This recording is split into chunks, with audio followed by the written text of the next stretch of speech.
Shabbos Shuvah is a Shabbat that is specially set aside in order to devote our attention and our focus to what does this season of the year mean to all of us.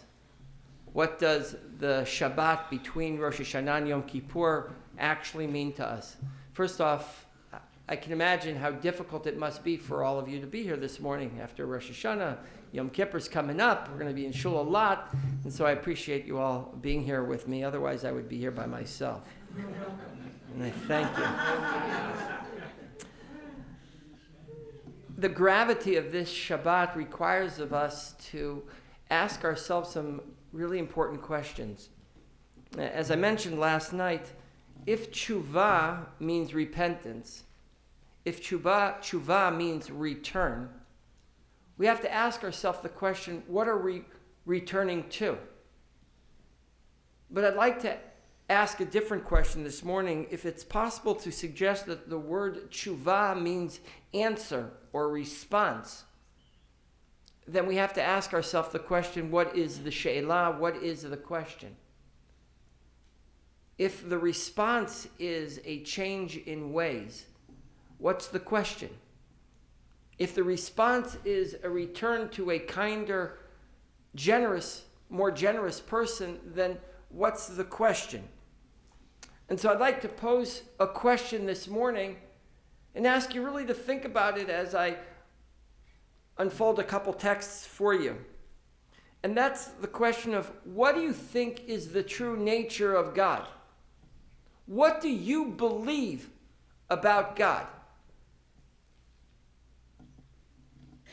The question's a difficult one because for many of us, we begin with the question of, do we believe in God? Once we arrive at the suggestion that, in fact, we do believe in God, then it's easy for us to answer the question, what is the nature of that God we believe in? But yet, even when we go down that path, we're left with many challenges. For those of us who live in a post-Holocaust age, we're left with significant questions about the nature and the capacity of God. That doesn't mean we're absolved from asking ourselves that question and for truly diving deep into what we believe.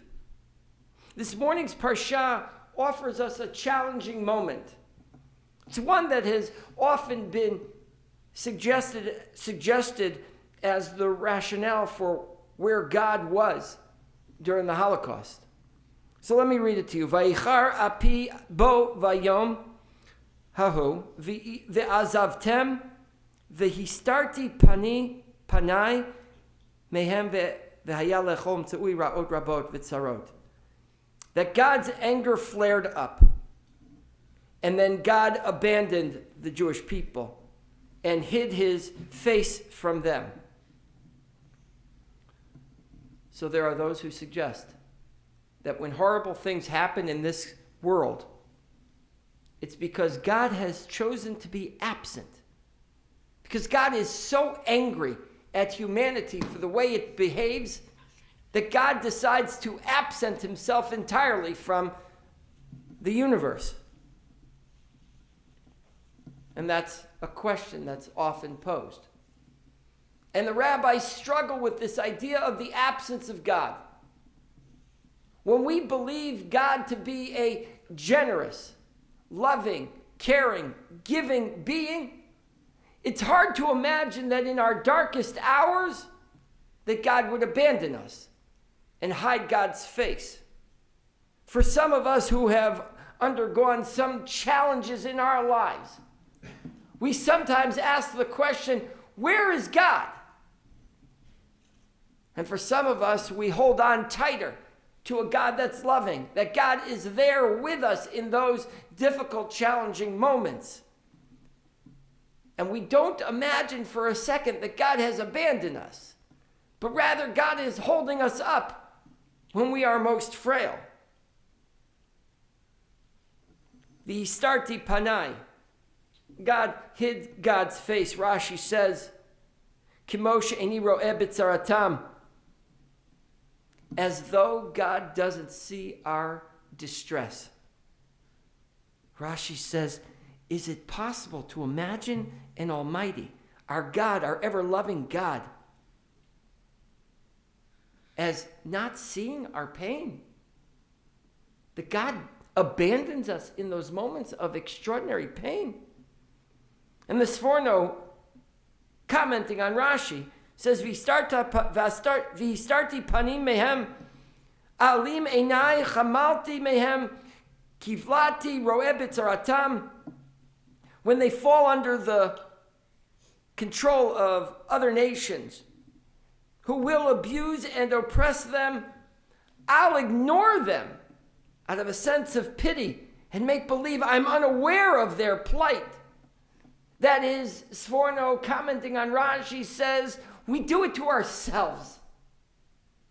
When we choose a path that is off of God's way, and the suffering that comes with that is our own fault. You can imagine what it means when a child says to you, I'm not going to do what you say. And you say there are consequences for it. And they say, but that's not fair. And we say, you made the choice yourself. That's what God says, according to Rashi and Sforno. God says, I've given you an opportunity for a life of abundance or a life of suffering. If you follow my ways, it'll go well for you. If you stray, you're going to have tsuris. And when the Jewish people find the difficulties and the challenges, Rashi and Sforno comment that the Torah is suggesting we did it to ourselves. The pain and suffering that exists in our lives is the result of our own behavior. But it's Chizkuni's comment that I love the most. He says, Zohi derech chiba. This is the nature of real love. Kish adam shechatalo, that when a person sins, ve'omer lehalakot shelo b'fanav mitoch she'ohava, that God is like a parent who's forced to discipline his child, but looks away while doing it. It's painful to watch your child suffer. And so God looks away. That's what histarti pani means. That God looked away. Couldn't bear to see the suffering. We're reminded of moments in the Torah where parents look away because their child is suffering. The one that comes most readily to mind is the story of Hagar and Ishmael. When Ishmael was suffering from thirst and starvation, Hagar couldn't bear to look on him. And God's response is, go pick up that child. It'll be all right. So when we're confronted by challenge in our life, we have the opportunity to suggest one of two paths as with regards to how we believe in the nature of God. You can ask yourself, is God doing this to me? Or is this something I've brought on myself? Is God absent in my life in those moments of extraordinary pain?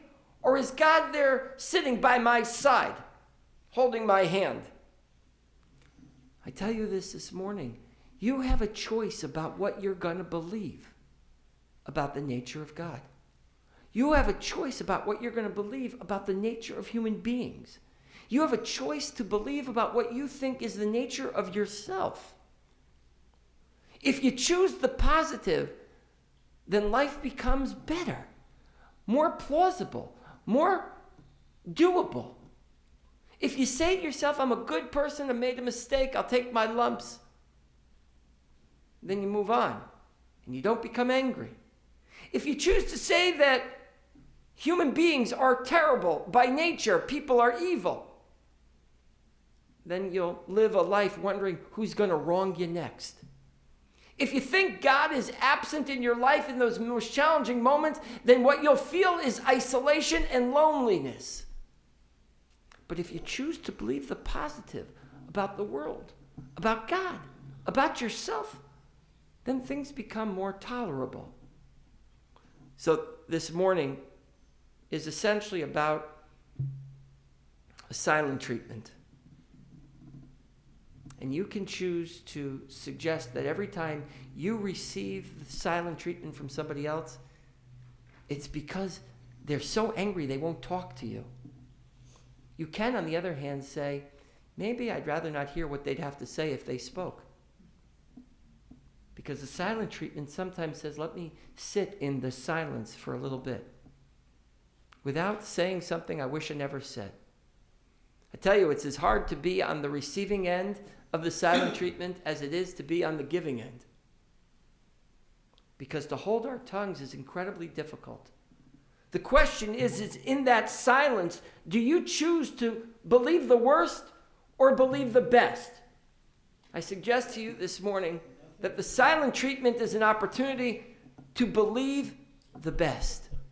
To take that moment of quiet solitude, to say nothing, is an opportunity for you to say to yourself, let me ask myself, what do I really believe? Believe the best. Havei l'chol adam l'kaf zechut. Give everyone the benefit of the doubt. And if it takes an extra minute of quiet to arrive at that, then take that moment. That's what tefillah is all about. That's what this moment of prayer is all about. We don't always have to be saying something.